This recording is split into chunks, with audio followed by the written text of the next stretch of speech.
भगवान शिव को कैलाश पर्वत का स्वामी माना जाता है। मान्यता है कि महादेव अपने पूरे परिवार और अपने समस्त गणों के साथ कैलाश में वास करते हैं।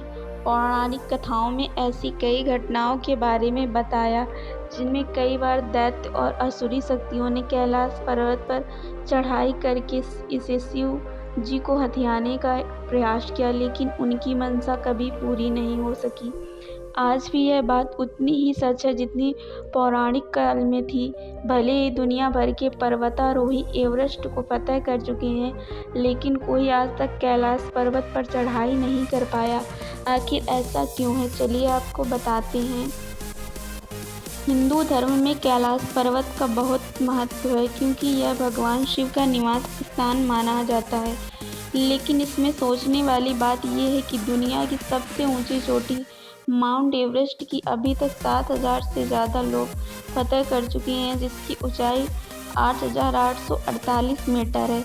लेकिन कैलाश पर्वत पर आज तक कोई नहीं चढ़ पाया, जबकि इसकी ऊंचाई एवरेस्ट से लगभग 2,000 मीटर कम यानी 6,638 मीटर है। यह अब तक रहस्य ही बना हुआ है। कैलाश पर्वत के बारे में अगर बातें करें तो अक्सर ऐसी बातें सुनने में आती हैं कि कई पर्वतारोहियों ने इस पर चढ़ने की कोशिश की, लेकिन इस पर्वत पर रहना असंभव था, क्योंकि वहां शरीर के बाल और नाखून तेजी से बढ़ने लगते हैं। इसके अलावा कैलाश पर्वत बहुत ही ज़्यादा रेडियो एक्टिव भी है। और आगे अगर बात करें तो कैलाश पर्वत पर कभी किसी ने नहीं चढ़ पाने के पीछे भी कई कहानियां प्रचलित हैं। कुछ लोगों का मानना है कि कैलाश पर्वत पर शिवजी निवास करते हैं और इसीलिए कोई जीवित इंसान वहां ऊपर नहीं पहुंच सकता। मरने के बाद या वो जिसके कभी कोई पाप न किया हो, केवल वही कैलाश फतह कर सकता है।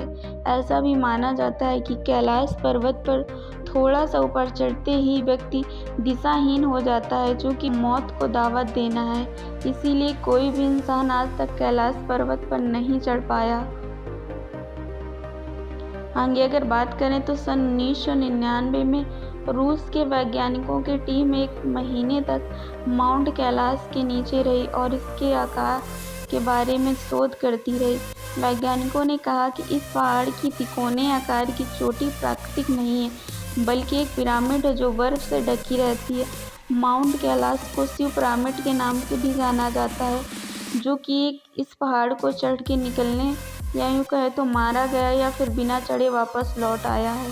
चीन सरकार के कहने पर कुछ पर्वतारोहियों का दल कैलाश पर चढ़ने का प्रयास कर चुका है, लेकिन उसे भी सफलता नहीं मिली और पूरी दुनिया के विरोध का सामना अलग से करना पड़ा। हार कर चीनी सरकार को इस पर चढ़ाई करने से रोक लगानी पड़ी।